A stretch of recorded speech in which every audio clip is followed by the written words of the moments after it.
মুসলমান হওয়ার পরে সুদ খায়, সুদের ব্যবসা বুঝি এলাকায় নাই আছে? সুদ খাওয়া হালাল না হারাম? এটা সুদ খাওয়া যে হারাম আল্লাহ কসম করে বলি, খুব ভালো করে বোঝেন। যেই রক্ত সমাজের ভিতরে সুদ খায়, আপনি হয়তো আমাকে বলবেন হুজুর সুদের উপরে কিছু আলোচনা করেন।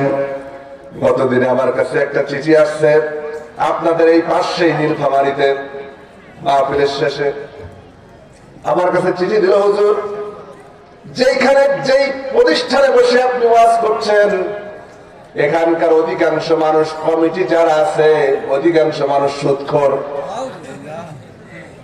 মাদ্রাসা চালায়। হুজুর সুদের বিরুদ্ধে একটু কথা বলেন। আমি ওই জায়গায় বলেছিলাম যে আমি হুজুর তো কি সুদের বিরুদ্ধে আমি কি ওয়াজ করবো, কি কথা বলবো? যে লোকটা সুদ খায় ওকেও যদি এই চেয়ারে বসায় দেওয়া যায় আমার চাইতে বেশি বয়ান সুদের বিরুদ্ধে দিতে পারবে, ঠিক কিনা বলেন? আমি হুজুর তো কি জানি তার চাইতে বেশি যাবে, তাহলে কি ওয়াজ করব? কারণ হচ্ছে সে তো জেনে শুনেই খায়, না জেনে পর খায় না। আমি একটা গল্প বললাম যে আমার জন্মস্থান হচ্ছে নাটোর, আমি থাকি রাজশাহী। আমার নাটোরে বীরদহর বলে একটা এলাকা আছে, গুরদাসপুর থানার মধ্যে বীরদহর এলাকা। সেখানে একটা মসজিদ আছে, সেই মসজিদের একবার আমার এক বন্ধু ইমাম হল, খতিবের দায়িত্ব পেল, 5 ওয়াক্ত ইমাম খতিবের দায়িত্ব। এখন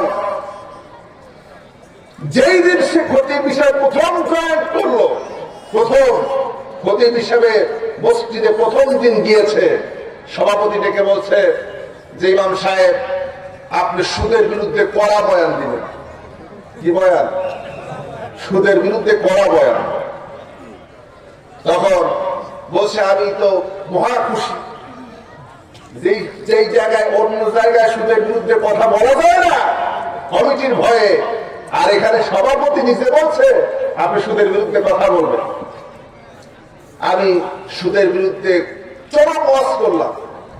তারপরে 2-3 মাস যাওয়ার পরে জানতে পারলাম যে এই এলাকার সবচেয়ে বড় সুদার হচ্ছে ওই সভাপতি।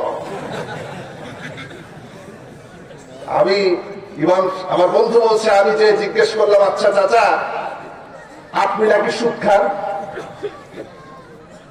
তখন বলছে যে আরে বাবা একটু একটু খাই, আর একটু একটু খাই।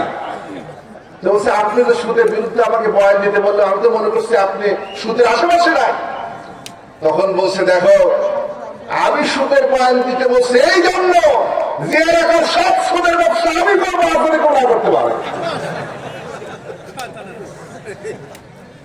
তার মানে ওয়াজ তো কম জানে না, ঠিক কিনা বলেন?